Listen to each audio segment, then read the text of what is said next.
Let's talk geopolitics. Today is Sunday, August 16th, 2026, and we have a fire episode for you this evening, everyone, as we have multiple guests coming into the stream as we are discussing the latest developments in, of course, the never-ending Iran war and the conflict that the United States sees itself in. New reports are coming out from U.S. media outlets that the USS Lincoln, one of the biggest and most important Navy battleships from the United States fleet, has been overseas for over 250 days straight. Sailors are beginning to lose their minds literally on the ship, and it really has just exposed how weak and how vulnerable the United States is in this conflict. It's incredible because we're over 5 months into a conflict that Donald Trump said would just take a few weeks, and apparently we already won 37 times over a nuclear facility that was obliterated last year. We have an absolutely fire show for you guys as we're going to be breaking down all of the latest. And to help bring in our guest today, I'm going to introduce Alex from Reporterfy Media, my co-host. Alex, take it away. Hey, thanks, Cyrus. And I agree with you. One hell of a lineup tonight. Chris Halali is in the house from Lebanon. We have Jackson Hinkle from Russia and Larry C. Johnson from the United States. And just to add to your intro there, Cyrus, we have seen the largest mortgage lender in the United States teeter on bankruptcy. So much for that booming economy. Everyone, let's welcome the panel to today's show. And gentlemen, thanks again for coming in from wherever you are. I hope I got your locations and everything right. But anyway, I'll hand it back to you, Cyrus. Yeah, absolutely. Well, it's the first time that we have 5 people on the show tonight, guys. And I know, Alex and I are so grateful for your time. And we're just going to go right down the line here. We're going to start with Chris. Chris, I'd like to get your thoughts as you've been traveling a lot in the region. I know you're coming live from Lebanon right now, but just kind of give us a brief overview of the situation in Iran from your perspective. Well, the situation in Iran cannot be divided from the situation here in Lebanon. Just yesterday, 11 people were killed by the Zionist regime once again. And we even saw 7 from one family, including 3 children and 2 women. So much for quote unquote Hezbollah targets. But once again, it exposes the fact that the memorandum of understanding, which has now all but ceased to function in practical terms, included as its first item Lebanon. And we see that the expansion of the campaign by the Zionists in Lebanon and the ongoing hostilities, which are really a genocidal campaign, also here in the south of Lebanon, they're continuing, and the bombing is continuing incessantly. Just before I came on, I was listening to the drone outside the window. That is a daily occurrence here.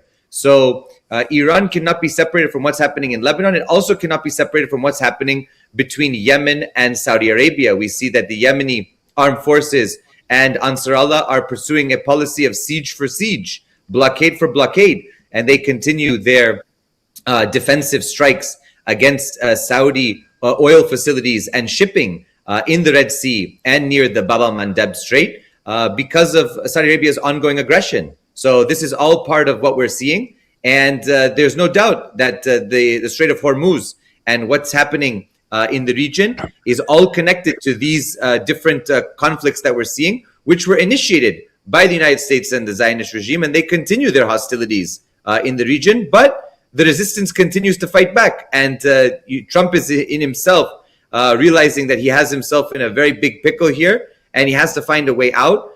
There's really no real way out without declaring absolute defeat, and I think that's the real fear here. Well, an incredible update. Thank you again for the intro there, Chris. I'm going to move over to Russia now, and Jackson, I think that's where you're tuning in from today. Am I correct? Yes. Let's have a chat about, Ukraine's strategy over the last couple of months here. They feel that it's just acceptable to be slamming drones into commercial activities throughout Russia. How is that strategy holding up for the average Russian person? And do we see an escalation here with Putin and the Zelensky government? Well, first of all, thanks for having me on.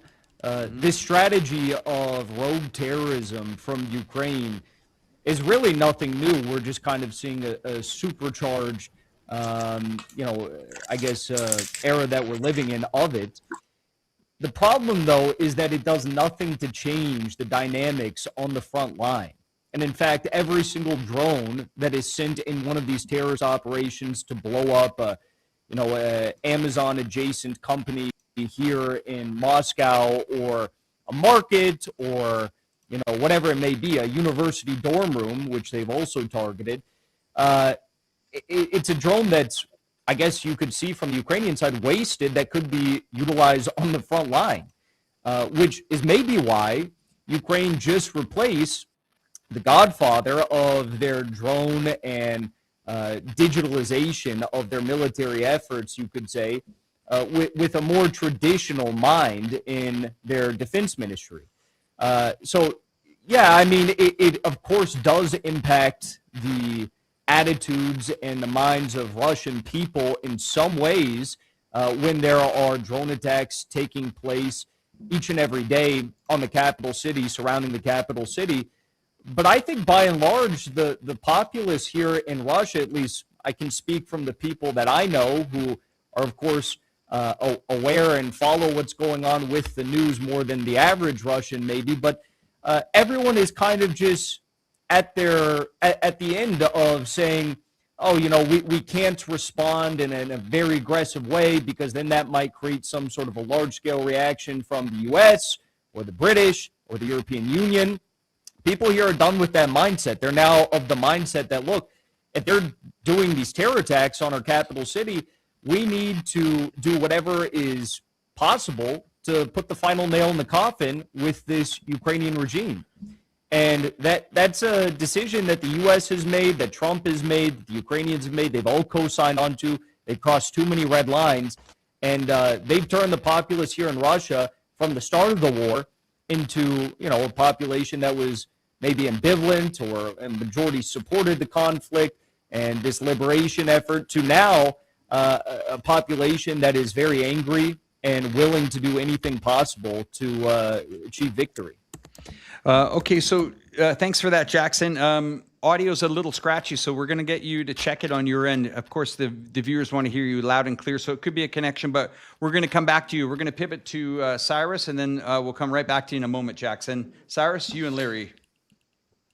Yeah, absolutely. Well, everyone, it's so interesting to see, these very two big conflicts. We've got Ukraine, we've got Iran, both becoming a huge, big problem for the United States. But Larry, so good to see you back in the show. And I'd love to get your thoughts on this USS Lincoln situation. You have served in our military. What is your perspective for these sailors that are at sea for so long? We have heard some just absolutely brutal reports.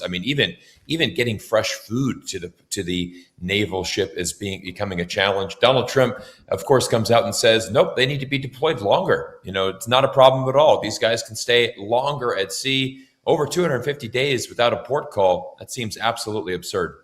What's your thoughts? First, I have to protest being on with Chris and Jackson. I have a firm rule. You shouldn't be on the camera with guys who are both better looking than you and have darker beards, okay?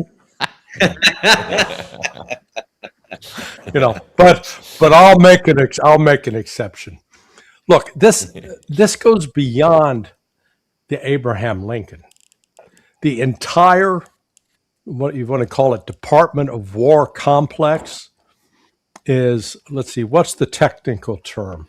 A fucking mess. I think that's the technical term. It's not just one ship. It's the entire resupply, what they call the Combat Logistics Force, the CLF. I just put an article up on that last night or earlier this morning, depending on your location, at sonar21.com. Excuse me. This is a problem that was waiting to happen because they used to have four fast combat supply ships, just 4 in the entire Navy, but that was 10 years ago. Then decided, hey, we can save $30 million a year if we get rid of one, for each one we get rid of. So they got rid of 2. Well, now all of a sudden, those are the ships that are supposed to bring food, and toiletries, the other sort of essential elements that have to take care of the needs of the sailors on board ships. Uh, you know, it was, you thought that this was sort of a Babylon B piece yesterday when they reported that the USS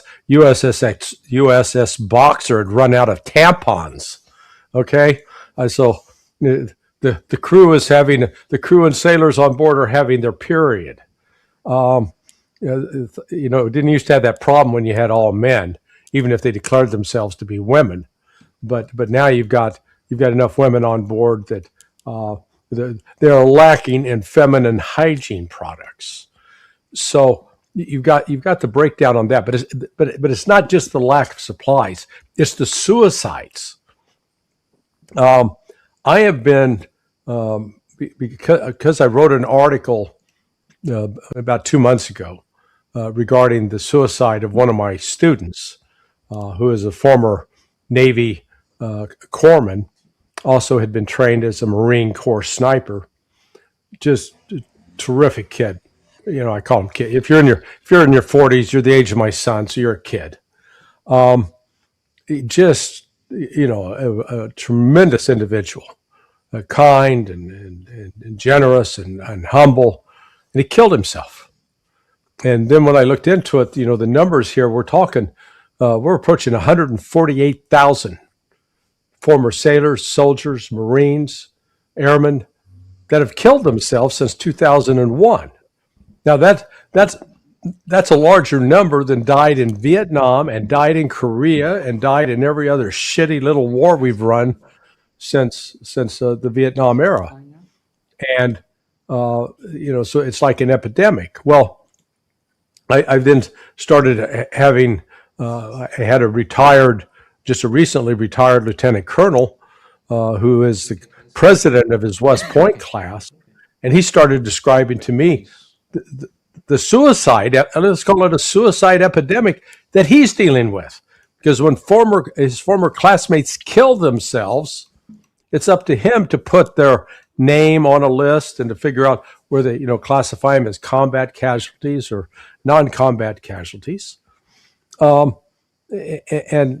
he wrote about the Abraham Lincoln. He said, they're saying there are 6. He says, I guarantee you there were 30 at a minimum, 30.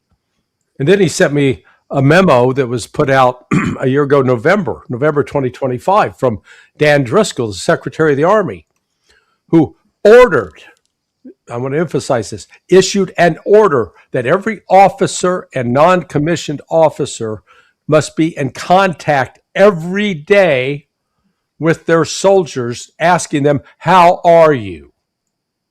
Because the incidents of suicide had become so frequent.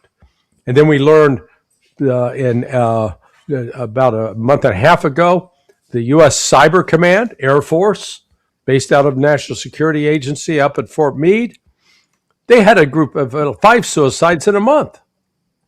So we're not just talking about failure to deliver food to a ship.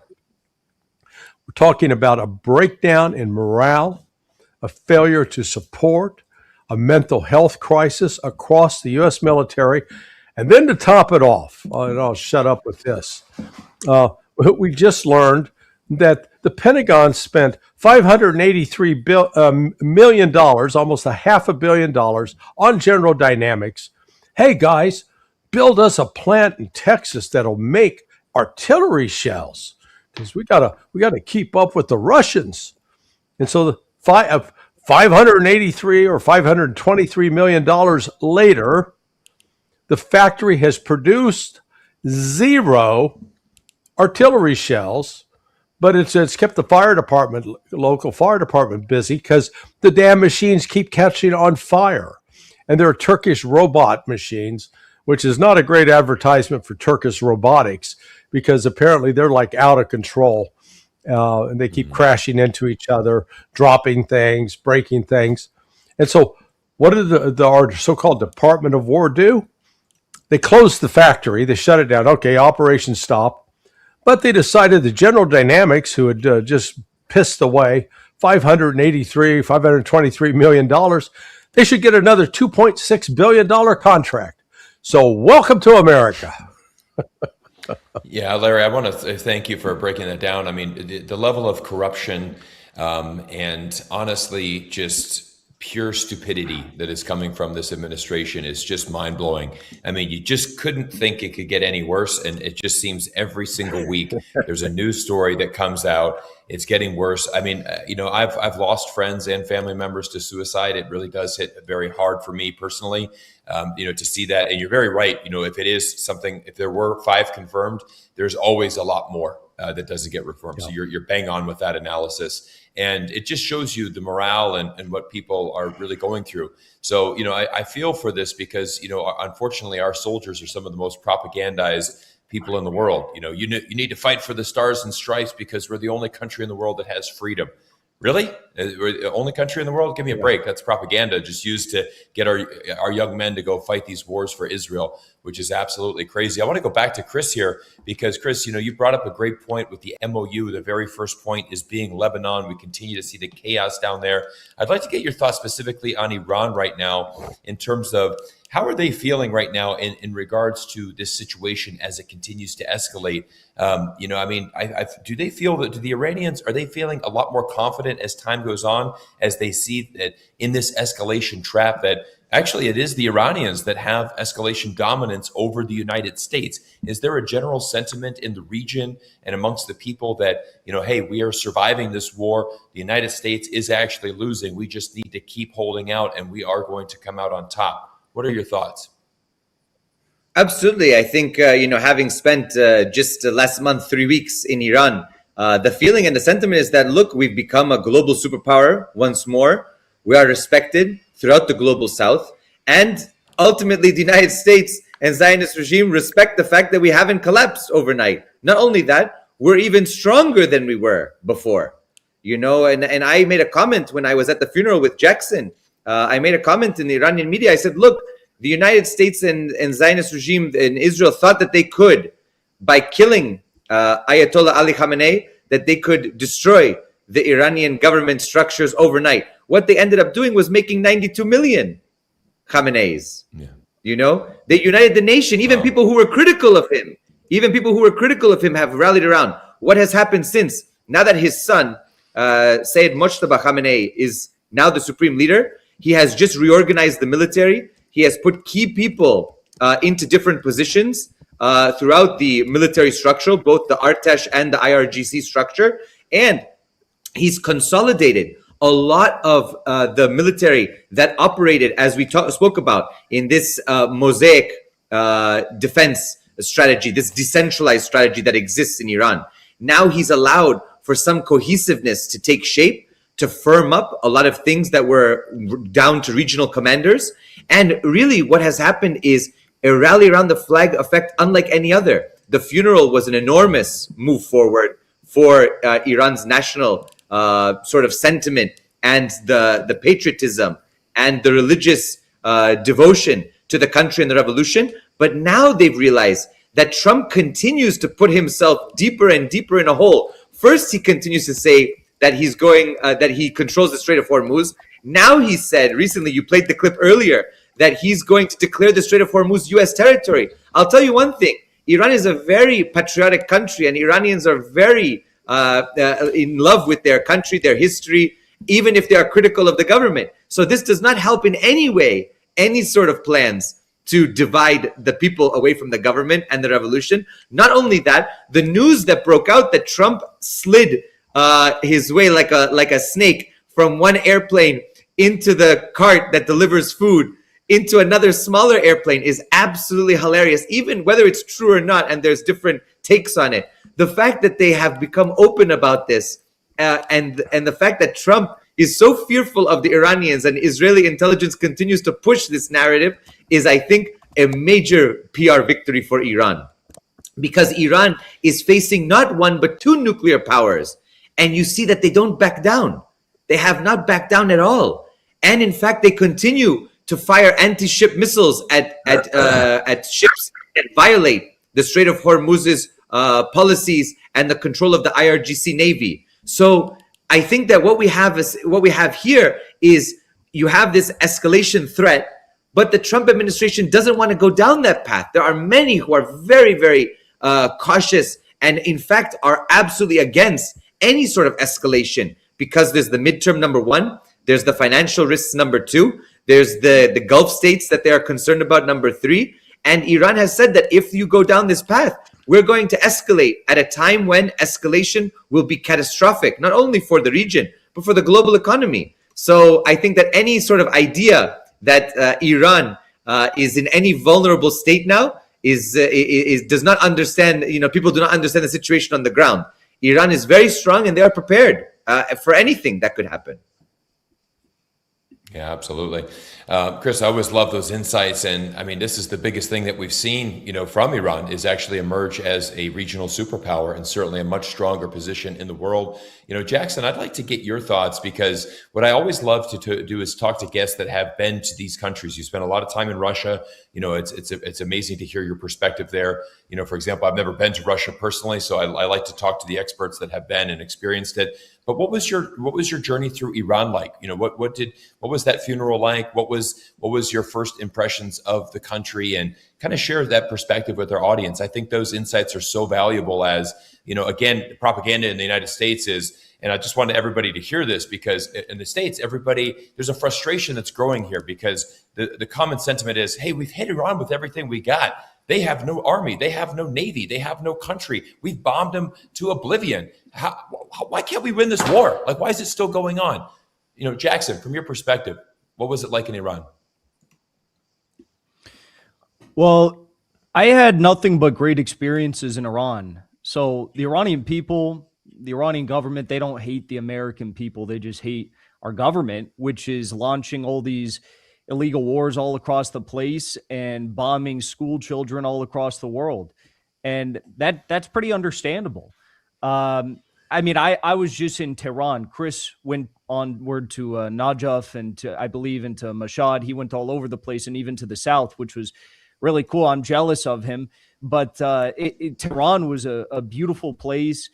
And one thing that kind of stuck with me, two things that stuck with me was, you have a revolutionary segment of society and you have a segment of society is not as revolutionary, maybe lives a bit of a lifestyle. But the revolutionary part of society, everywhere we went, all these rallies, it was so many young people. And that really stuck with me, because traveling across the world, you see Gen Z, Gen A, and a lot of these different countries are falling hook, line, and sinker for the propaganda that they're being fed on TikTok or Meta or any of these platforms. In Iran, I'm sure they're aware of what's going on. They're aware of all these cultural references. Otherwise, how could they make such great Lego videos? But pollution is firmly in place and well received by young people. The other thing I'll mention, everywhere I went, everyone I met, everyone is like a doctorate of engineering, doctorate of these are brilliant people, extremely well read in literature from all across the world, and just amazing minds. So when Americans are confused as to how is it that they have a capability to make our most important logistics naval hub in the region go out of business within 24 hours, I mean, it's decades of ingenuity in their engineering, reverse engineering, and a capability to technologies to their own domestic products and lineages of drones and missiles that they've been using for decades in the case of drones since the Iran-Iraq war. And that's how they're able to pose not only a great threat, deal a bloody no, achieve victory over a superpower like the United States. Yeah, Alex, real quick, and I'll turn it back to you. Jackson, I love that you said that, and I actually want to read a comment that came from our last stream, and I'm so glad that you brought this up. You talked about the education level in Iran. This was a comment that we got last week, and I just think you just reminded me of it. I brought it back up. It's from a gentleman named Saeed. He says, thank you, Alex and Cyrus, for the live stream. I'd like for you to request to discuss the education, quality of education, and the percentage of educated Iranian STEM graduates. for both men and women. Their achievements in aerospace, nanotechnology, nuclear medicine, missiles, and drone technology. Why do we see almost every year 2 or 3 Iranian students in the top 10 in maths, physics, Olympiads? All of these achievements are directly linked to their quality of education. If you could do this and you share this, it would be a stunner for many of your followers. So, Saeed, I hope you're watching that. You mentioned that comment last week. It just basically hits right on what Jackson has said. And this is why it's so important, guys, to get people that go on the ground. Again, we have this perception in the United States that Iran's been obliterated. They're going to give up any day. I mean, I've never seen a more useless propaganda than Donald Trump saying, we're going to declare this a U.S. territory now, guys. Chris, like you had said, Canadians are very patriotic. And so when Donald Trump starts threatening the sovereignty of Canada, the revolt in Canada was amazing. I can only imagine what it would be like in Iran. But I'm going to throw it back to Alex as he takes this next segment, and we continue this incredible show, gentlemen. Well, thanks for that. I'm going to go to Larry. Larry, here's what's waiting for the average American. After they finish high school, they head over to the universities, if they can get in. They'll spend about $150,000 to $200,000 for their education. Then once they've rolled through the education, Visa, MasterCard, American Express are there with opening arms with outstanding interest rates on those credit cards.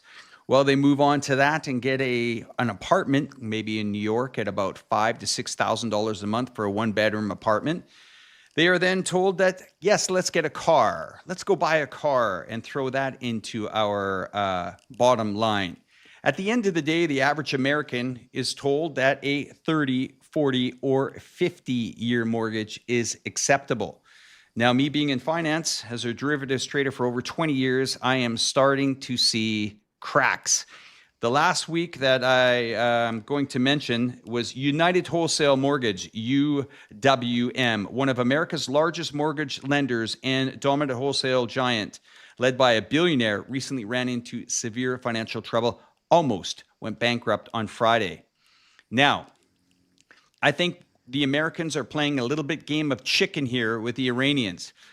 The stockpile of the barrels of oil that have fallen under 300 million barrels, we are talking about a ticking time bomb on the financial markets here. My estimates, I would say we've got about 30 to 40 days left before the shit hits the fan, and every single person on this globe is going to be affected by it. Yes, you AI investors. Yes, you average Joe Blow that goes to work and earns a hard living. It's going to hit your bottom line faster than you can say, holy shit. So, Larry, am I imagining things here? Because I've been seeing you talk about it a lot lately and a lot of shows. Give me your insights, please. Yeah, I share your feeling that we're like we can see the tidal wave coming, and you're yelling at people to get off the damn beach, and instead they're going and renting more umbrellas and beach chairs. So they're staking out their position, and it's going to get crushed. The interventions that have taken place on the part of the United States Secretary of Treasury, and I'll call them other hidden hands in the market, that have tried to hide the scale of what is confronting us.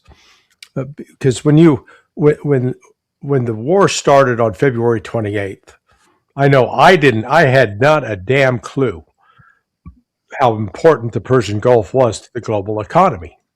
I didn't realize that 25% of the world's oil was coming out of there, but not just oil, a specific kind of oil, a high sulfur oil that is that the current array of refineries are set up to deal with. And I keep getting people who are really into this industry, and they keep saying, "Oh, Larry, you're wrong about this." It's like, oh, shut up. Take the broad point, for God's sake.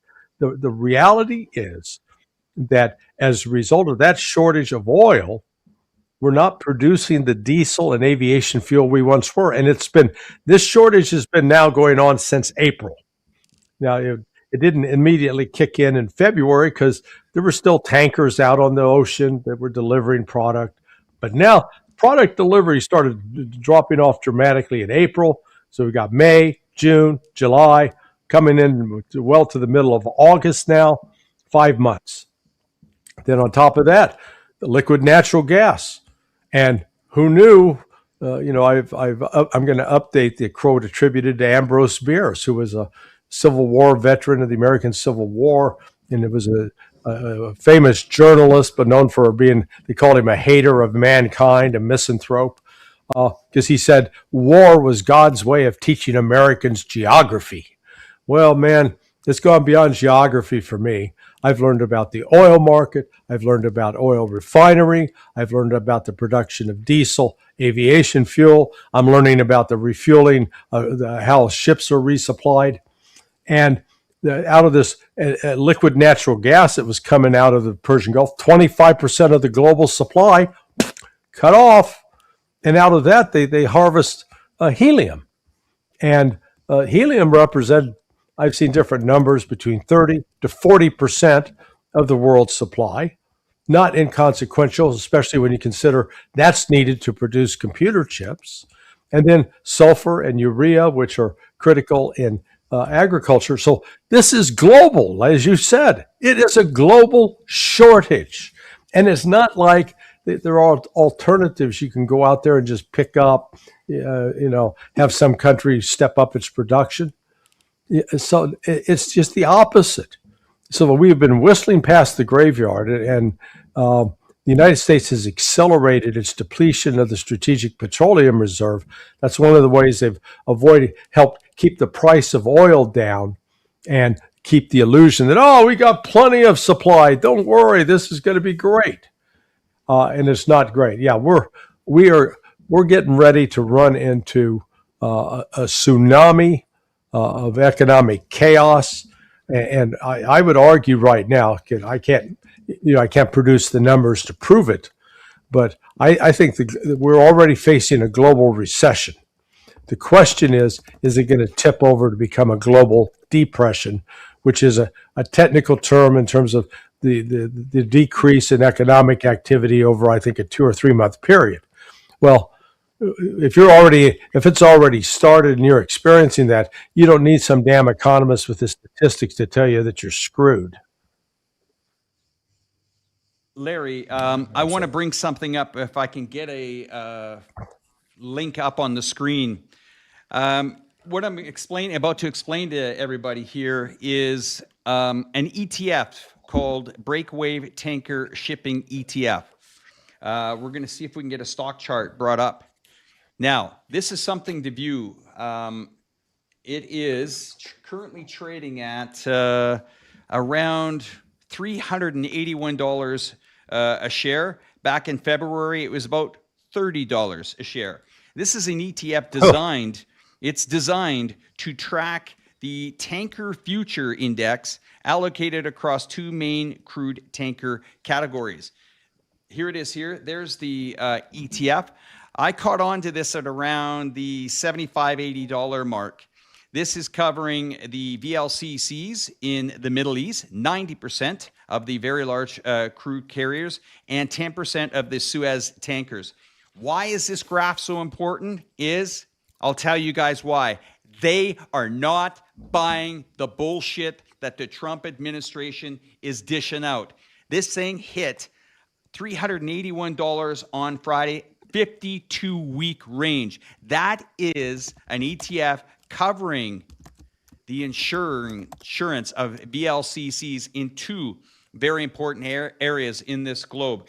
That says it right there. They're not buying the bullshit. We might see the manipulation of, I would say crude oil. You see it, it has Brent. You see it on CNBC all the time. Oh yeah, the paper trade. Oil's at 82, 84. Trump is always throwing out those bullshit numbers. But I bet you he's not throwing out the 381 and 50 cents and change on the BWET.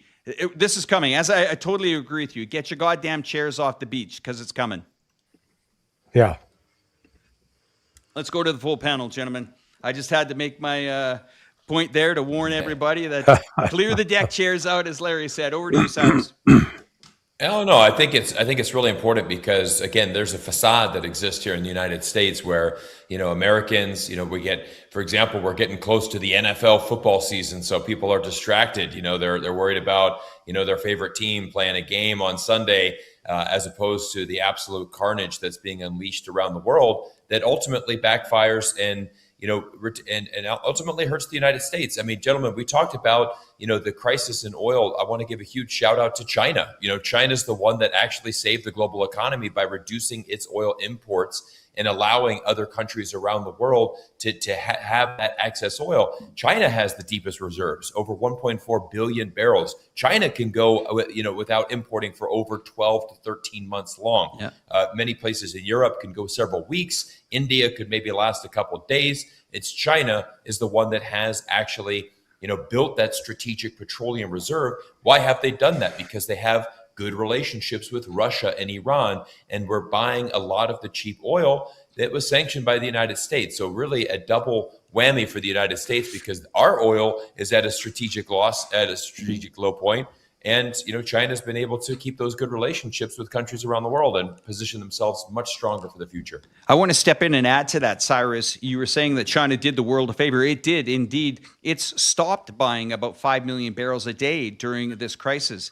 But as of the last week or so, they've said, you know what? We gave it a chance. It didn't happen. We're resuming our buying, and now we're really going to see what's going to happen here over the next 30 to 90 days. I think it's a good time to go to a three-panel. If we can go to Chris, Jackson, and Larry.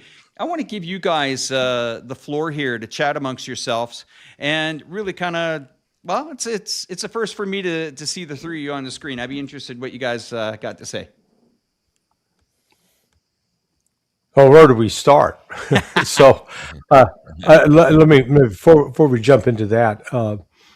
First, please, Alex, send that chart information to me because Right away. I want to get that out here. So like I said, I'm considerably older than both Chris and Jackson, so therefore I'm much more jaded and cynical. They still have some ounce of optimism left within them. But in terms of, I would ask them, how has your relationship with your home country changed now in the course of these two wars? I know that I've been accused of being a puppet of Putin. I just wish, if I'm getting paid, I just wish I'd get the damn check,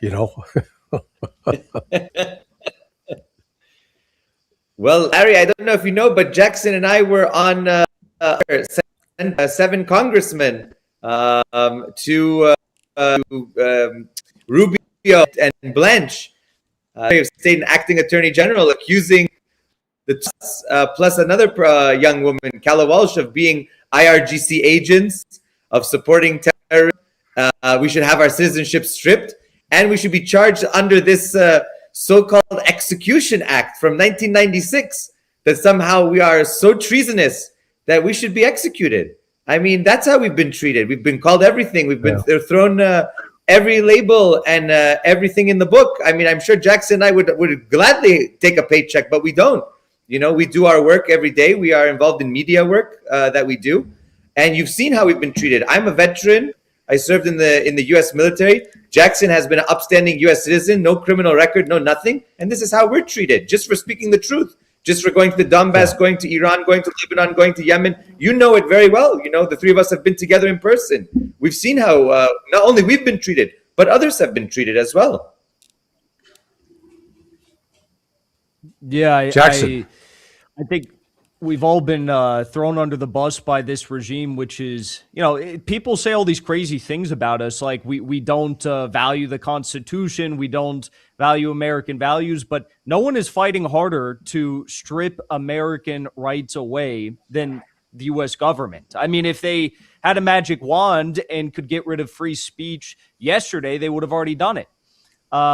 We're the only ones, I think, and the American public, who is actually concerned about this stuff. And, I mean, it's a burning ship. The American empire is a burning ship, and this war has brought it a lot closer to sinking to the bottom of the sea.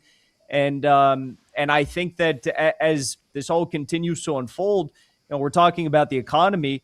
No one's even paying attention to what's happening in Yemen right now. In Yemen, the Houthis are moving in on the major cities, port cities, which are controlled by the Saudi-backed proxies in the country. And we didn't just a few weeks ago, there was reports that an Iranian drone hit an American ship on the Mediterranean in a port in Egypt, right next to the Suez Canal. I know there was some debate as to whether or not that was a false flag or not, but I happen to believe that maybe that wasn't a false flag, and maybe that was a message from Iran that Yemen can shut down the Bab el-Mandeb Strait, and Iran can very easily take care of the Suez Canal, and that's 10 to 12% of all global shipping immediately shut down if they so choose. So who are the real patriots? The people that are plunging us into global economic despair, trying to strip away our rights, or the people that are saying, hey, we should stop with these wars and focus on an approach like China has, which is mutual cooperation and good relations across the world. But Larry, I'm sure that you've also had a fair share of attacks, especially given, your history and the agency that you once worked for. Yeah, well, it's I've actually been surprised that they sort of left me alone, and because one, I've got exceptional performance awards on my wall to prove in some shitbird. That's number one.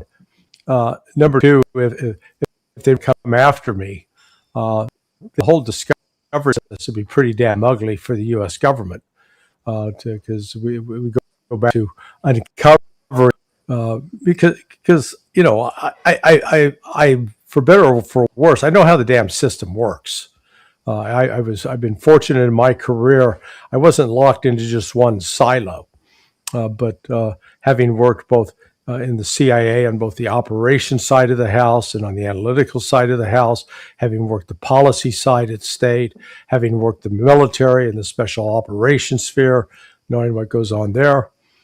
So right away you hear claims, but then you realize, okay, I know how this works. So what's really going on? I was going to suggest that, everybody make sure you go out and order your mochaccino. Why? That's in honor of the Houthis. And you're going, okay, what's he talking about? Well, the Houthis yesterday, they blew up the port of Mocha or Mocha, depending on their Arabic pronunciation. And lo and behold, again, another thank you, Ambrose Bierce, who knew that the entire concept of cafe mocha came out of that port. I mean, 200 years ago, because the Yemenis, if you haven't been, I know Chris has been there and Jackson's been there, they got great coffee. Pepe Escobar says it's the absolute best he's had in the world. And, when it comes to global travelers, I don't think there's anyone better than Pepe. But, those crazy Yemenis years ago decided they'd mix some coffee in with the coffee beans, and voila, cafe mocha, and the French took credit for it. But, what we're seeing here is, and particularly with the Saudis and the Houthis, you got to ask the Saudis, what the hell were you thinking? I mean, I've used the analogy. They're like the guy that lives in a glass house, and he decided to get to a fight with his neighbor who owns a rock quarry and lives in a brick house. And so they're in a rock throwing contest. Last thing you want to be is the guy in the glass house when they're throwing rocks at you, because they're going to get broken. And that's exactly what the Houthis are doing. They are breaking up the Saudis, right? They took out Jizna, or Jasna, depending on how you call it, the most sophisticated petroleum refinery in the world. They've damaged Yanbu, which is the oil export terminal. They've now crushed Saudi forces that were in Mocha. And so at some point, the Saudis, I think, have to wake up and go, you know what, we better leave the Houthis alone. This is like trying to, taunt a honey badger. All the honey badger does is bite your balls off. You know, gentlemen, it's so great to have this open conversation because, Alex and I, for example, we've been, combined experience almost over 40 years in China. So, we constantly get the China shill, accusations, how much does the CCP, pay you to produce content? But, Jackson, you hit on a great point. The world is looking at two different options here, right? We can look at the United States, who chooses to escalate conflicts around the world, or we can look at China's model, which is building relationships, across the world. And interesting enough, Pew Research came out with an amazing poll where China is now regarded much higher, across the world in terms of standing. Even Xi Jinping has a much higher approval rating across the world in terms of managing global affairs than President Donald Trump. We've got the latest report coming out of the Middle East where Saudi Arabia, UAE, Qatar, Kuwait, Bahrain, their officials have completely lost trust and faith in the Trump administration. And basically one of the Gulf officials said, Trump has started this war and we are paying the price. Gentlemen, I think this is the end of the United States, influence in the region. I think this has come to a point where the future is the United States is inevitably going to have to surrender. They're going to inevitably have to remove themselves from this region. They've proven to just be a player of chaos. There's just everything that they touch in the Middle East just gets worse. I think it comes to a point of how bad does the United States want to lose, and when are we going to finally, pull the plug and get the hell out of there? What are your thoughts on that? If I could add, if I could speak on that, listen, I think Jackson and Larry would agree with me. I think that everybody is watching, and I'm watching very closely because I just came from Iraq. The U.S. is set to withdraw by the end of September all of its remaining military personnel from Iraq for the first time since 2003, and even earlier, because Larry knows and Jackson knows, the U.S. had a presence in the Kurdistan region since the 90s, more or less, more covert, but then overt after 2003. If the situation goes, I think, as some regional actors want it, they want to foment sectarian conflict again in Iraq. They want to drag Iran in once more. And that's why you've seen some terrorist activity from the Kurdish forces, some terrorist activities from Sunni extremist forces, again, in that triangle. We know that triangle very well. Larry knows that area of Sunni control in Iraq. I think, and I've been told when I was in now Najaf, Karbala, and Baghdad, I was told, pay attention, end of September, you might start seeing some fireworks in Iraq again. And we've seen that the Iranians have targeted Kurdish bases. We've seen the Turks are very nervous about their border as well, especially with the Kurdish forces. But moreover, we might see sectarian tension that then spills over into Syria, because the latest news from Syria is that the SDF is going to disband. We're seeing the end of the so-called Rojava revolution in the northeast, but we're also seeing rising sectarian conflict there. We just saw in the past 2 weeks the first release of a Shia militant group in Syria targeting Israeli assets in the Golan. So I would strongly urge people to pay attention to what's happening in Iraq and Syria, because that will affect both Iran and Lebanon. And Israel has a vested interest in continuing its expansionist program. And let's be honest, Netanyahu is in an election cycle this year. If he loses, he's going to prison, no doubt about it. And I think he understands that himself. And already the Trump administration says that they're not going to save his ass. So if Netanyahu is going to go down, I believe he's taking the Samson option, not necessarily the nukes, but he's going to take down the temple with him. He's going to bring down as many as possible with him. And I think that you can see renewed conflict in the region. So yes, the U.S. footprint is maybe diminishing, but the consequences of the U.S.'s opening of Pandora's box is just beginning. Yeah, I want to add to that, Chris, as well. You were saying about the economic hardship and Iraq in September. The government employees actually haven't been paid in 2 months. They have not been able to raise the funds. So I'm not quite sure if they're going to get much public support for this conflict going much further, especially when you haven't been paid for a couple of months, and as well as the Kuwaitis are running into this problem. So no oil, no cash, no problem. Back to you, Chris. It's a problem for a rentier state. It's a problem for these economies that rely solely on a few natural resources, specifically on petroleum products. But I'd love to hear Jackson and Larry's input on this, because I really think that this is where I'm looking. This is where my gaze is going these next few months. Go ahead, Jackson. Go first. I think Chris summed it up very well. My thinking with all of this has always been, well, as Larry pointed out, it's like in Yemen, who's going to stop Ansar Allah? Who's going to stop the Houthis? Yes, you can create a 16-country naval coalition to try and dislodge them from the capital in Sana'a. They govern over 70% of the people in the country, but you're not going to win. Biden tried that. Trump tried that. Now Mohammed bin Salman's trying that. Not going to work. In Iraq, okay, same thing. You really think that a bunch of guys that aren't getting paid and they don't have the ideological convictions that Hashd al-Shabi, the Shia-backed militias in Iraq have, you think that they're going to go to war against, in a civil war against these PMF fighters and come out victorious, or that these these rogue extremist organizations in the country are going to go to war against the Shia-backed militias in Iraq and be victorious? No. They kicked out the U.S. from the Victoria base during the Iran war. It went very underreported, these Iran-backed militias. And that used to be the United States' most important, and as I understand, the largest foreign military base that we had anywhere across the world. It's not going to go well.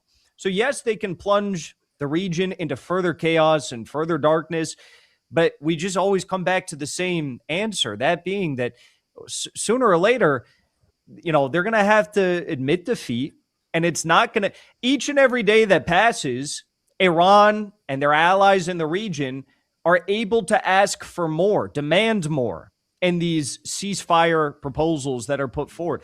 We saw the new one from the Supreme National Security Council in Iran this week, led by Mohsen Rezai, who became a commander of the IRGC when he was 27 years old and served at that post for most of the Iran-Iraq war. He's a mega hardliner in Iran. And now the terms have changed from the Memorandum of Understanding just a few months ago. In the MOU, Iran was demanding a ceasefire in Lebanon. Now they demand a ceasefire in Lebanon, in Iraq, in Yemen, and in Gaza, as well as, of course, Iran. And some people in the region are already beginning to smell the roses. We saw that the UAE has sent another Boeing 737 full of billions of dollars and pallets of cash and $283 million worth of gold to Tehran this week. That's the second time they've done that since June. So sooner or later, it's all going to come crashing down. Yeah, let me. There are two things. I think I'm the only one on this panel old enough to actually remember how sclerotic the Soviet Union was, and because now I see the very parallels with the United States. What helped lead to the collapse of the Soviet Union was where cronyism took place over meritocracy. And while the United States likes to portray the rise of the Soviet Union as just this authoritarian communist controlled system, the fact of the matter was the Soviet system. They were the first to outer space. They had tremendous advances in the space program, dramatically raised the literacy rate of the people of the Soviet Union. So there were a lot of things that were done that actually bettered the lives of people in the 50s and 60s, despite the confrontation with the West. Well, we're now seeing that the United States, in my view, has become like the old Soviet Union in its last days, when you had this gerontocracy that was leading the place. You had this internal corruption that just spread across the board.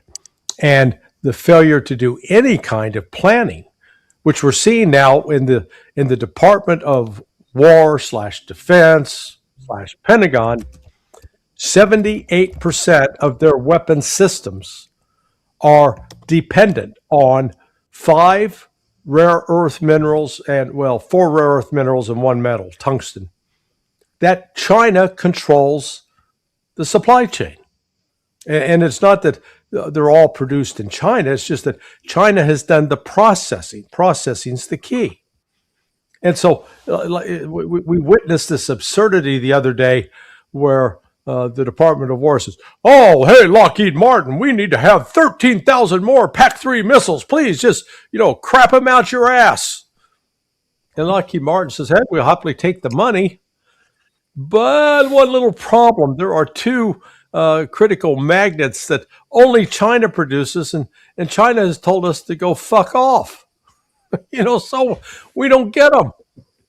So now here's the United States that has used up Tomahawks, JASSMs, PAC-3s, Prisms, ATACMs, go down the list, and they can't replace them. And so again, it would be one thing if we're talking an isolated area, but as I said at the outset, we got mental health crisis across the military. We've got an inability to produce artillery shells, even though the company's given $500 million. My God, give me $500 million. I think I'll be able to produce at least 2 or 3. I'll find somebody who can build them, okay? But so we've got this clown show of incompetence and the refusal to actually acknowledge, hey, we got problems. Scott, and I'll close my rant with Scott Bessent. I mean, that buffoon, here he is, the Secretary of Treasury, and the other day he said, oh, yeah, we're just going to build pipelines, and that's going to make the Strait of Hormuz irrelevant. And I'm going, dude, you're Secretary of the Treasury. You're supposed to understand that liquid natural gas, helium, urea, and sulfur, those don't go through a pipeline, okay? Those have to be loaded on ships. So those critical items, you may get the oil going through pipelines, but those critical items still have to go on board ship, which means Strait of Hormuz remains relevant for the foreseeable future. What drugs is he taking? Well, how long is it going to take to build a pipeline? And that's what I think is why it's so dangerous for the United States. Our citizens are being lied to every single day, and we hear, and again, I'm here on the ground in the United States, educating my fellow citizens, and that's what the talking point is. Well, we could just build a pipeline, and we could just completely bypass the strait tomorrow. Yeah. What are you building, a pop-up tent? It's a pipeline, for God's sakes. Do you know how many years that's going to take to build? You guys are completely detached from reality, but that is what happens when you have just you are part of this MAGA cult that has become. This is just it's just absurd. But guys, it might take a year, 2, 3, 4 years to build it, but it only will take a weekend to destroy it. Yeah. One drone, one carefully placed drone. That's it. Yeah. Absolutely. Well, I think, it's very clear that Iran now has escalation dominance right now. It's also a completely different style of war. I mean, Chris, you brought up the point of just the simple drones. I mean, this is a different time that we are living in, right? This is not a time where we can say, let's try to overpower the Iranians by putting, 20, 30, 50,000 troops on the ground. That's not an option. And I believe that the United States hasn't deployed that option because they know they would lose. And then Trump would absolutely get hammered because you have a tremendous amount of bloodshed and American lives lost for over nothing. And it wouldn't help the situation. As crazy as Trump is, he's not that stupid to do that because that would be the end. I don't think that, even the hardcore MAGA would turn on him if, tens of thousands of U.S. troops started losing their lives, which would easily happen, with Iranian drone supremacy right now. I had on the show Professor Robert Pape, University of Chicago, brilliant mind who has studied this extensively. And he had a brilliant segment where he just talked about the drone that Iran is manufacturing is about the size of a king-size mattress. It's not a tremendously large drone. It also doesn't weigh a ton. It weighs about double the size of a mattress. So you can move that around with men. They have that escalation dominance. I mean, here's an interesting one. Chris, talk to me about the actual geography of Iran, because I think that's something that many of our guests probably don't know, is just how well protected it is with these mountains that essentially, keep the entire country relatively very safe. This is why, for example, the Iraq and Iran war was a complete disaster because of that geography played a massive role into that. Yeah, I mean, Iran is mostly mountainous. It has bogged down many armies that have come through. There have been some that have been successful, but they were definitely hampered by Iran's geography. Go back to Alexander the Great, go to the Mongols and Hulagu Khan when he came. Those mountains played an enormous role in protecting many communities. My family comes from a mountainous region, Loristan and Kurdistan. So when I went, Jackson was in Tehran, but I stayed a little bit longer. I went to Loristan to see where my ancestors are from, see some distant relatives. And my God, I thought to myself while I was there, the Americans no way are coming in here. And actually, Larry knows when the Americans were in Afghanistan, Tora Bora was a very dangerous location for forward operating bases, for logistics, and for special operators to go in. There were numerous situations when I was in the military, the case studies that we studied from just a few years prior to when I joined, when missions were absolutely disastrous. The Taliban was able to hit some helicopters. Then they have to send another Chinook there. Then it was also dropped off and hit. And you just have these scenarios where they become bogged down because the more deep you go into Iran, you need to have supply chains. You need to have logistics. And when you're talking mountains, when you're talking remote areas, how are you going to get logistics in to, say, a forward operating base that's near Esfahan, for example? You saw what happened. I was the first foreign reporter to go on the site of the failed mission, the aborted mission to get the fuel, the uranium stockpile, which of course was then overlapped with the downed pilot. And I was there and I saw there's no way the Americans could do anything here. So they ended up torching their C-130, their special C-130s for special operators, their little birds, and got out of Dodge. But I held the parachute of the F-15 pilot. We saw all of the little artifacts that they collected. And you realize that the U.S., if it goes into Iran, it's going to get trapped in Iran. And that's exactly what a lot of military planners have already said. Larry has commented on this. Jackson has commented on this. Many of us who understand the situation, you both have had on Professor Marandi. You've had on so many people. Look, you don't have to be a rocket scientist. You don't have to be a PhD from Caltech or MIT to know that going into Iran is disastrous, because you already have the lessons of Afghanistan and Iraq to tell you about what happens when you go into the two neighboring countries and what operations are like there.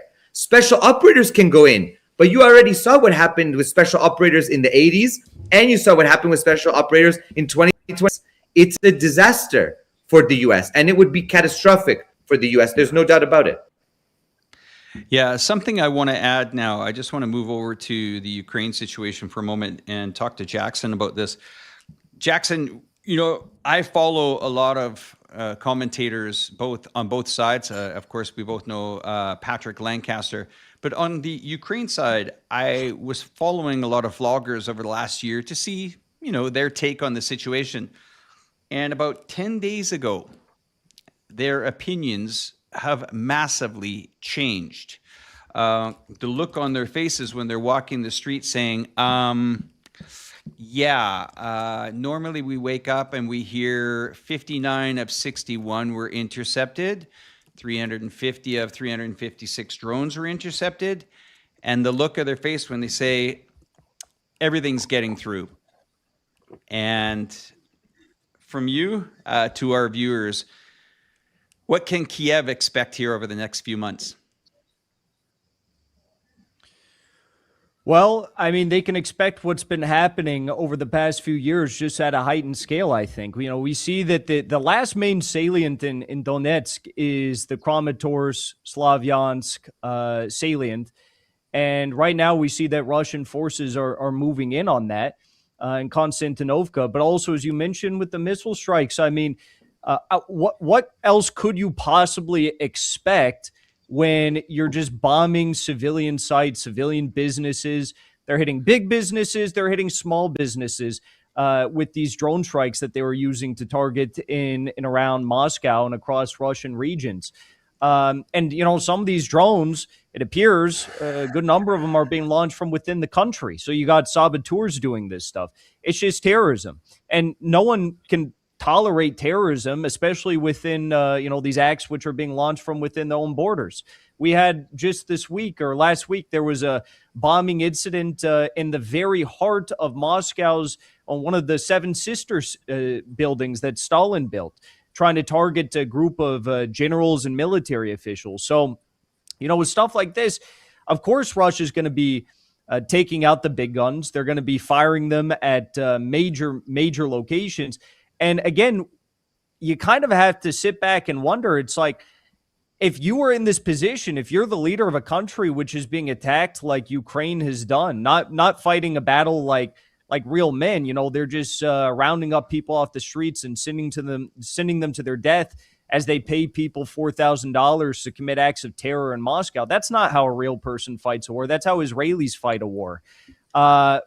Would you be as calm and rational as Putin has been? Would you be as laid back as Putin has been not to target the presidential palace yet? I'm not condoning that. I'm not saying that should happen. I'm just saying, could you really be as rational as he's been not to have done that yet? I don't know if most people could have been as laid back. But clearly, the approach that Russia's taken has worked, because they're clearing out this land which has been occupied by these Ukrainian military positions. In some cases, like in Konstantinovka, for years and years, they've been building up their defenses there. So it's not going to get any better for them. They can try with these little counter-offensives, but time and time again, they just backfire. And what can we say about these drone attacks? Okay, there were some lines at the gas stations in Moscow and in Crimea for a few weeks, but things have gone back to normal now. And what was all that worth if it resulted in them getting blown to smithereens with a bunch of massive Russian missiles in response? I visited that region last May. I was down in Donbass and got to talk to a lot of the people down there, the locals there. And they're quite amazed that a majority of my country, Canada, has no clue what's happened before February of 2022. In fact, I sat down with a consul general of my country here about 2 weeks ago and absolutely got into probably one of the most disturbing conversations I've had in geopolitics in many years, when you're sitting with government officials and they're saying, Ukraine has the rights to defend itself. 2 minutes later, you're pulling out a map and saying, all right, in 2014, if a rocket goes from here to here inside the same country, who's using a military on their people? And again, it was, what do you mean? I don't quite understand. What does 2014, 2015, 2016 got to do with this? And these are government officials. And I took the liberty to lay it out on the line and say, well, this war would end tomorrow morning if you, the government, and you, the government representative, would send a message to our Capitol Hill, or as we call it in Canada, Parliament Hill, stop funding this ridiculous war and having people die. And I'm holding our governments accountable for it. As you said at the start of the show today, we're a group of people that are trying to get the message out to the masses here. And I think we're finally getting through. They've seen what's happened in Israel. I think that has changed the perception for the next couple of generations moving forward. But do you think we stand a chance when we are trying to get this message out to all these people that have been just, victims of propaganda of our countries? Well, it's I have a lot of hope with Gen Z and Gen A, and unfortunately, the powers that be have very tricky ways of trying to, skirt around the narratives that are being exposed. For example, in the United States, everyone hates AIPAC now. AIPAC used to be your golden ticket to Congress, but now it's viewed as treason by the United States voting populace. But they just have other mechanisms. They have United Democracy Front, which is another AIPAC-affiliated organization that no one knows the name of. They have J Street. They have all these different organizations. They have all these different ways of manipulating the public. And, nothing's going to change until we just have a complete systemic overhaul of these systems that rule us. And where does that really boil down to? It boils down to the values that are being held by our government. And it sounds a little bit cliche, but you look at countries like China. What does China value? China values people's prosperity. We know Iran values their faith deeply and their sovereignty. In America, you can't look at our government and expect that anyone values but the US dollar and getting one more dollar. And that's the real problem. And that's what needs to ultimately change, is making sure that our government operates for us rather than for global finance capital getting one extra buck. Cyrus. Couldn't agree more. Couldn't agree more. And I think this is why it's so important to have these objective views about countries like Iran, Russia, China, try to understand a little bit. I mean, gentlemen, this is an interesting one. I think everybody on the panel will, find some interest in, is that I had a chance to meet with an American this week here in Las Vegas. He actually lived in Russia for 20 years, was very involved in the banking system. And we immediately had this fantastic conversation because he said, Cyrus, I'm fascinated to learn more about China from you. And I said, likewise, I really want to learn more about Russia, from you. He actually was very instrumental in setting up a lot of the banking systems there. He was an incredible finance guy. And he said, what's so funny, Cyrus, is how advanced Russia is. For example, in America, we have the Zelle payment system, right, where you can send mobile payments on your phone by the phone number. Yeah, that launched in 2013. And he said, we had that technology in Russia in 2005. I was actually the one that built that system with my team, and we have implemented that. So while the Americans were boasting about how advanced their banking system is, hey, I can send a payment with my mobile phone. He's like, yeah, that's cool. We did that in Russia about 9 years ago. I actually helped build that. And actually, he's like, I still maintain an apartment in Moscow. I still go back. Actually, he adopted 2 Russian kids. And is an incredible man. And he just said, Cyrus, I'm really, interested in helping more people understand the truth about Russia. And he might be a future guest that we bring on the panel, just an incredible businessman. But it is amazing when you spend time with people that have traveled, and like you gentlemen have traveled the world, and that's really why I think our passion is bringing this show. But, Jackson, you brought up a really good point. I think in this younger generation, and we're going to see this very much heading into the midterms in November. You cannot be a United States politician right now and be funded by AIPAC. That is not going to sit well with the voter base. I think if I'm an Israeli, I'm actually very worried about my future, because your global standing in the world has absolutely been crushed. The public sentiment around the globe towards Israelis is at an all-time low, and we are seeing that tremendously in the younger generation here. I do think that, there is a glimmer of hope, because, if you are a Democrat or Republican heavily funded by AIPAC and go into an election, you are going to lose. I think that is a change that is thankfully happening as more Americans are realizing, why are we serving another master? Why does AIPAC and the Israelis have so much damn power in this country? We're going to see that. I mean, I don't see how. And maybe this is the next question for the panel. How can Trump manage to save himself towards the midterms? I mean, in my opinion, it's just going to be an absolute crap show for him. I just don't see how he can survive. I mean, do you guys feel the same way? Yeah, no, I think Larry, take it away. He's got to walk away, but he can't. It is the self-delusion that's going on, where anybody that's ever dealt with a friend or family member who's been involved with addiction, whether it's alcohol or drugs or whatever, until that person crashes and says, okay, I need help. No matter what you try to do to help them, you can't help them. They've got to first come to the decision to help themselves. And, the same principle applies here to the United States. The United States continues to believe that it's that we're the biggest, most strongest economy in the world, that we're the biggest, strongest military in the world. And, depending on what measures you want to use, on paper that looks to be true, but in actual reality, step back and look, like from the military standpoint. The United States has failed to win a war, to actually terminate an opponent, and then rebuild that society in accordance with the U.S. control since were involved with the defeat of Japan. Defeated Japan with the help of the Soviet Union at the time. Not normally acknowledged, but that's the reality. But since then, it's been one unmitigated defeat or draw after another. And the most recent humiliations that started a year ago, May, where we had to declare victory over the Houthis and withdraw, claiming the Houthis capitulated after we sent in 2 carrier task groups to open up the Strait of Hormuz and failed. But we declared victory and left.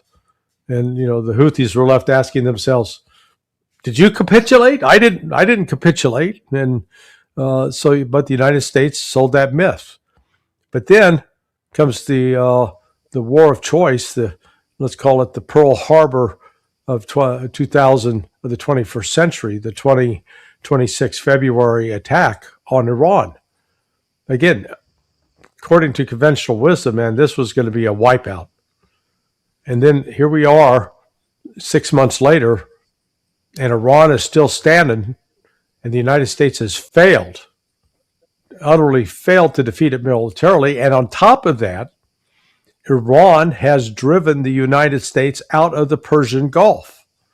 But now, the U.S. doesn't necessarily acknowledge that, but the de facto reality is the base in Bahrain shut down, not operational. I've had conversations with a retired chief petty officer who was on the USS Vincennes back in 1987, where that aircraft carrier sailed all the way through the Strait of Hormuz, up to Bahrain. They docked, sailors got off, had a big party time in Bahrain, got back on the ship. We can't do that today. Al Udeid Air Force Base, which was the de facto forward headquarters for AFCENT, what they call AFCENT, so Central Command's wing of the Air Force.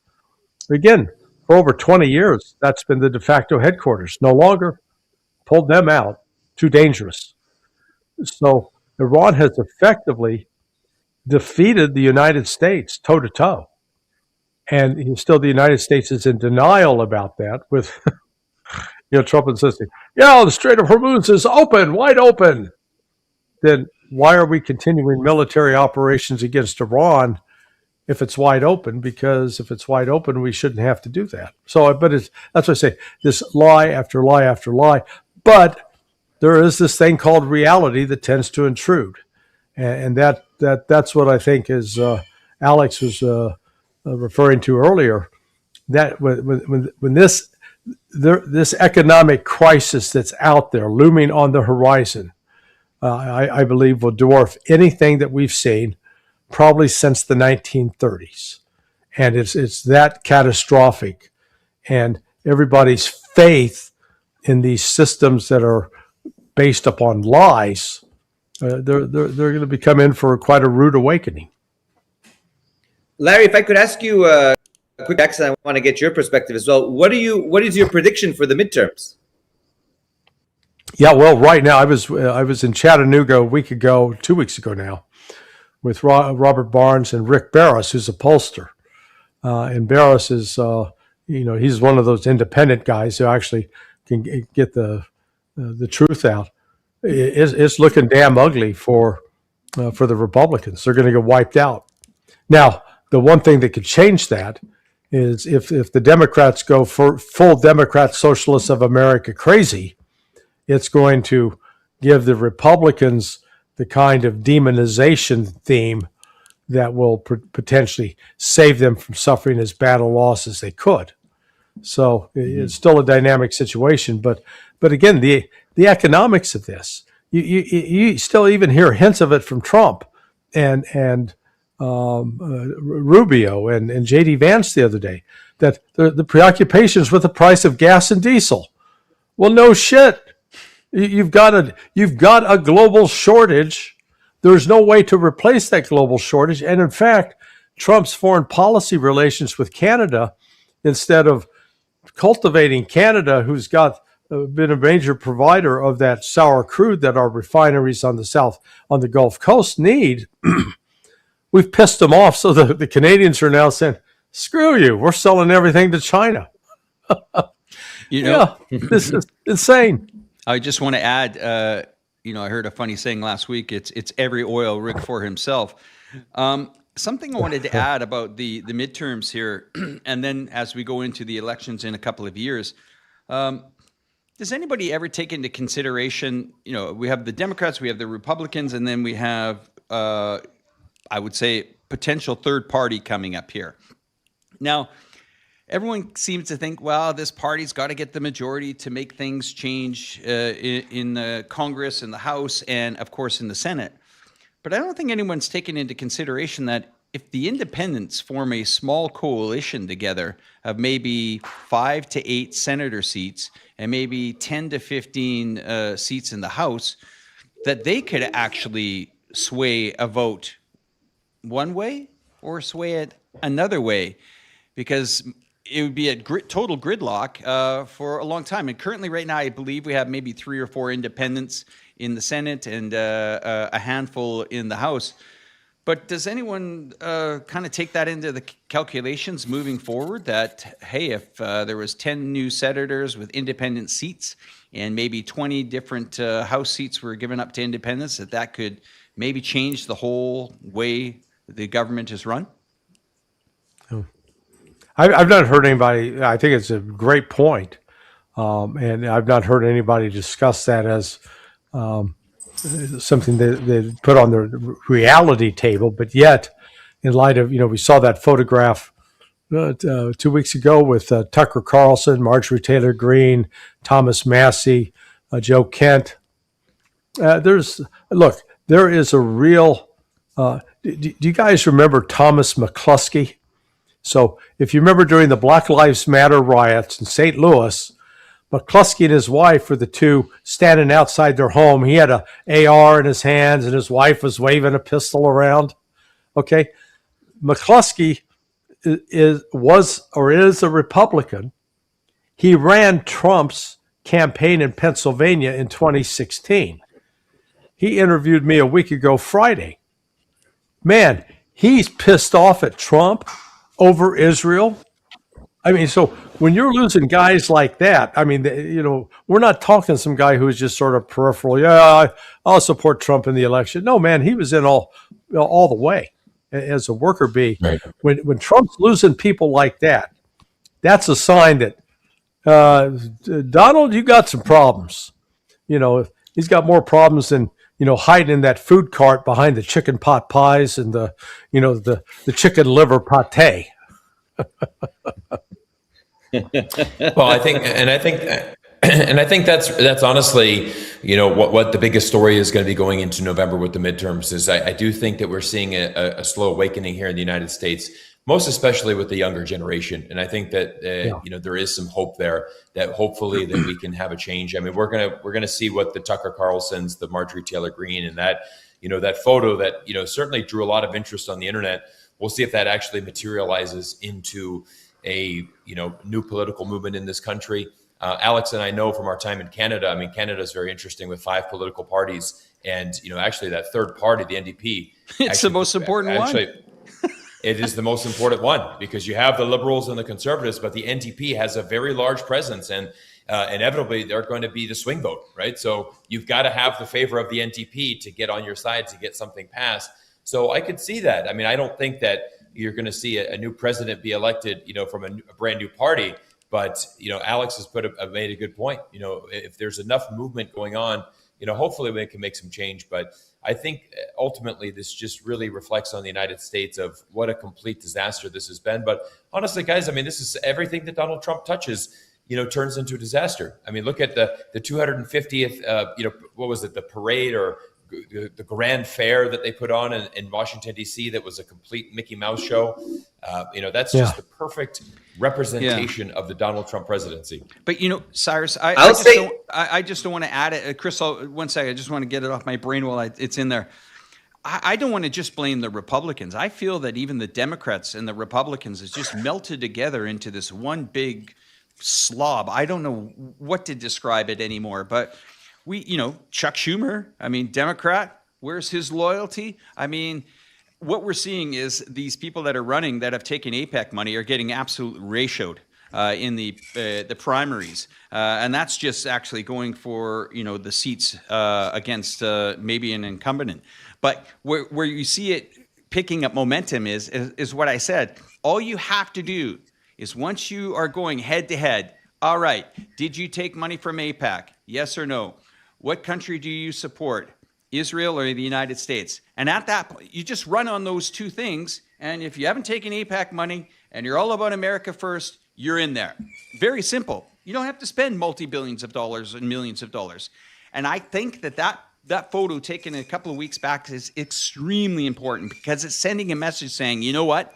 This 5, 6, or 8 people sitting at this table, we've had the experience, we've had the wrath, and we know what's going on. And if you can convince, and we've never really seen that before, but if you can convince 6 to 10 people, that will hold up anything that they try to ram through the Senate for the next 4 years.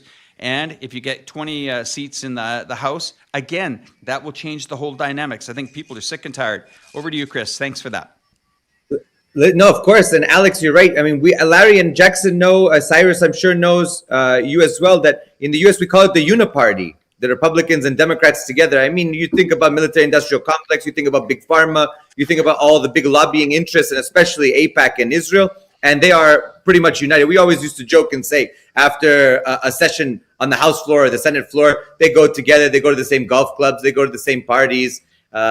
They even share things, including other, more nefarious things together. We know that, of course, from the Epstein list and things like that. So let's be honest about that country club that George Carlin used to say, it's one big club and you ain't in it. You and I aren't in it, right? So that's the truth. Yeah. On your point about the independent party, that's always been the parliamentary system model, which has been in Canada, in the UK, in Germany, Greece, in other countries that have multi-party systems. But because the US has for so long been dominated by 2 parties, it would require a third party or an independent grouping to break through and to be able to use that leverage, which we haven't even seen from within the caucus of some of the parties.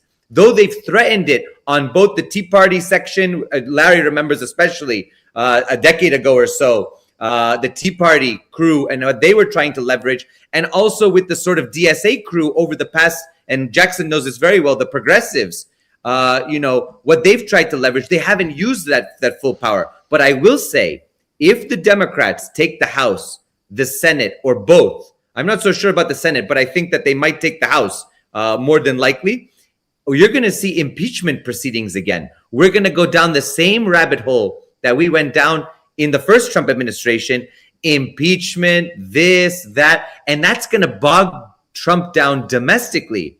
And whether he tries to get out of that that bind with another foray into the region, whether it's in the Middle East, whether it's in Cuba, whether, now the Europeans want Trump to go back to Russia, we'll see. But I think that you're going to see a great deal of political instability because the opposition is going to seize the opportunity to bog down the Republicans going into a general election cycle in 2028. I think that everybody has to have their eyes open to this. It's going to be a roller coaster in the next few years. Yeah, let me just quickly interject. The Republicans very well could be looking at another, I'll call it an 1854 moment. So in 1854, the dominant political party opposing the Democrats, Andrew Jackson's party, were the Whigs. And what did the Whigs get? What broke them apart? What destroyed them? Slavery. They couldn't agree on the issue of slavery. Some were pro-slave, some were anti, broke it up. Out of that emerged the Republican Party.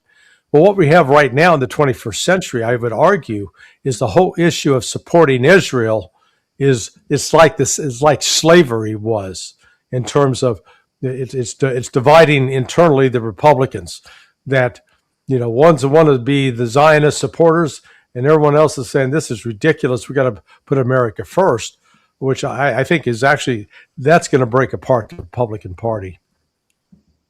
Mm-hmm. I think so, gentlemen. Gentlemen, we've had an amazing stream today, and I want to just give everybody, we'll go around the horn for our 3 guests. I just want to give everybody, let's say 1 minute to kind of recap and share your final thoughts as we've had an amazing stream. I just want to thank each and every one of you for your amazing time today. Chris, give us kind of what you're looking for in the future right now and your closing thoughts. And I'm in Lebanon right now. We're watching what's going on here in the south very closely. We're watching developments, Lebanese government and the Americans, watching what's going on with Iran.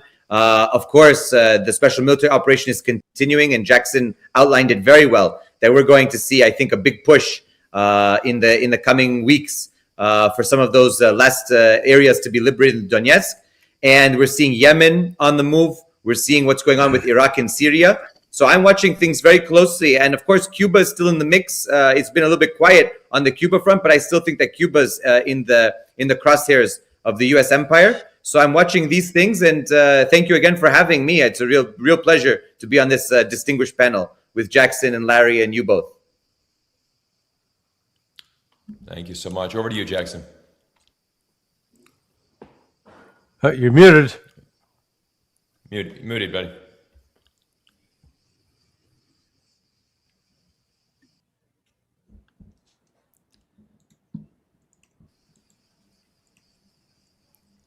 Well, let's go to Larry. Let's head over to We'll come back Larry, to and we'll come Jackson. back to you, Jackson. Oh, the gremlins are after Jackson. Good Lord.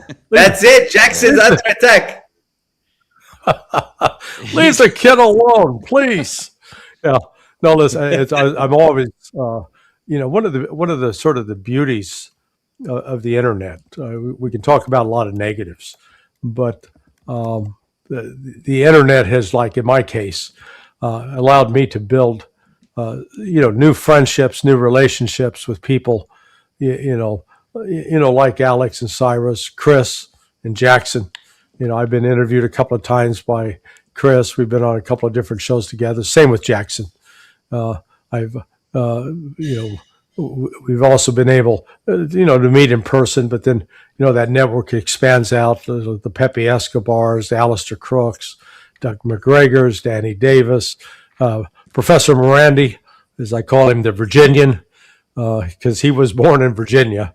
So he has to admit it, man, you're an American. Drives him crazy.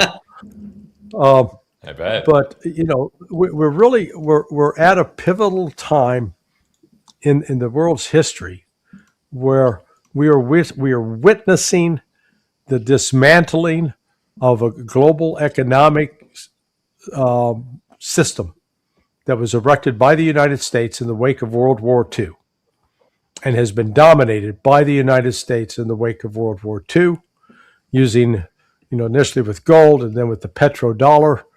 And it's like a Bernie Madoff Ponzi scheme now.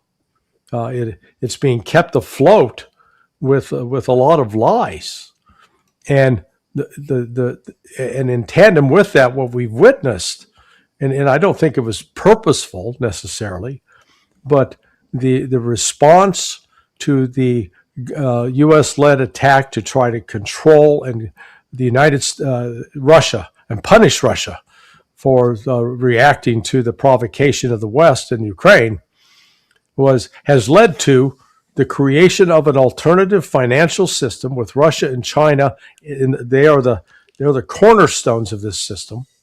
The Chinese production of what's called CIPS, the cross-border interbank payment system, has created a genuine alternative to SWIFT.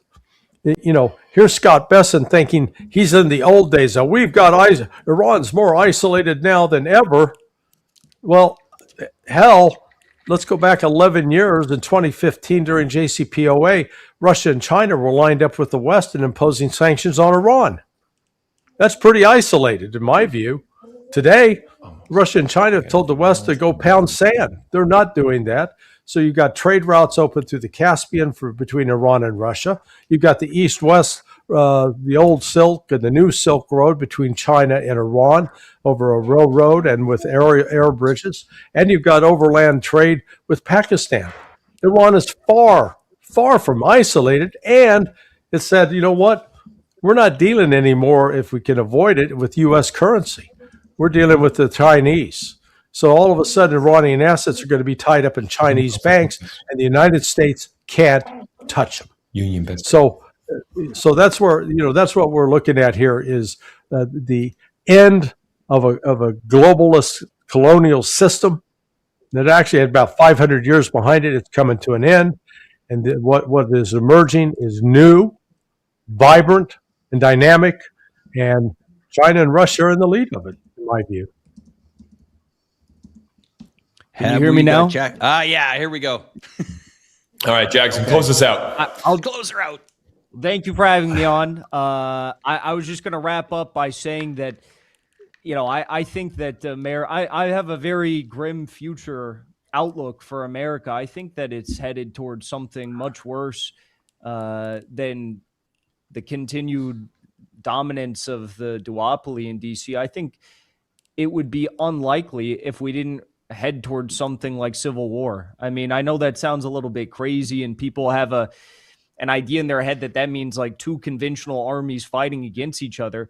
But is it really that crazy to assume that there could be a breakdown of the pre-existing order, that there could be sporadic violence that takes shape throughout our communities, and there could be a bunch of different factions, gangs, racial groups, even influencers and political parties and big, massive companies all having different militias and stuff? And I don't know. I don't think I lived in Los Angeles for 2 years, and it's kind of already on that track. Like, we've got 60,000 homeless people there, and you can't walk on the street without the risk of having a gun or a knife pointed in your direction. Speaking from experience. So I think that it's unfortunate that we're on that trajectory, but it's also heartwarming to know that with the collapse of that system, it's going to allow for something beautiful to come out of it and rise from the ashes. And I think that's probably what's going to happen. I don't see this system being able to sustain itself, at home or abroad, as we're already seeing abroad. And I think for all the reasons we discussed today, either the wars or the changing financial order, the decline of the dollar as a whole, as being able to be used as a tool of, hegemony in countries that are our allies and our enemies, it's just coming to a close. And you can look at that in two ways. You can say that's a terrible fate that awaits us in the U.S., or that's a beautiful opportunity for something new to be built. And that's how I think we have to look at it. So thank you again for having me on. Well, thank you, Jackson. And I would just want to add to that as well. I mean, there's many people living in homes, but they're broke too. And a hell of a lot of people are under siege with piles and piles and piles of debt. I agree with you. I wake up every morning and look at the financial markets, shake my head a little bit saying, what the hell is the S&P doing up at these levels? It shouldn't be. Debt. And the average person is really, they've had their back against the walls. And I think you're right. I think all hell is going to break loose. I think they're going to take to the streets. When you've taken the last straw from the guys that have just trying to make a buck, to get on with life, when you're squeezing them out, you're manipulating financial markets, your administration is taking from its people. Trust me, I've been around long enough to see that the Americans will eventually take to the streets, and they understand their Second Amendment. So I wouldn't be surprised if it's absolute anarchy. That's the way I look at it, guys, because I have a feeling when this bubble bursts, this economic explosion happens on the market, and all hell is going to break loose, it's not going to be by the dip. It's going to be by the depression, and it's coming hard. Back to you, Cyrus, to close down the show. And again, thank you, guys. You got to also remember, everybody watching today, that it is a little bit tricky behind the scenes to set up 5 different locations. United States of America. I'm based here in China. We have someone on from Lebanon. Thanks, Chris. Not just someone, a really good buddy. Jackson in there from Moscow, and Larry, again, from the United States. I mean, again, this takes a tremendous amount of energy. We appreciate everyone that has taken time this Sunday night or morning. We know that you could be watching elsewhere, but Cyrus, I took one of your lines. Over to you, my friend. Thank you. Thanks again, guys. Well, I think I'll close it out quickly. It's been an amazing stream. Gentlemen, thank you again for your time. And most important thing, everybody, is to stay informed and to seek alternative media. We're very grateful for YouTube and the platforms that we have. And this is the future of the world that we live in. We know that Western media can't be trusted. We know that the vast majority of people, you come to YouTube and you come to find your favorite influencers that are speaking the truth. That's what we try to do every Sunday on Let's Talk Geopolitics. So once again, it's been an absolute pleasure spending time with each and every one of you. Thank you to our 3 guests today. What a great time we've all had discussing. We look forward to welcoming you all back on our future show. But everyone, stay informed, stay curious, and make sure that you go travel that world and see what it's about, because when you do, it is amazing what you can experience. Thank you all, and let's roll that outro, and we'll see you next week's show.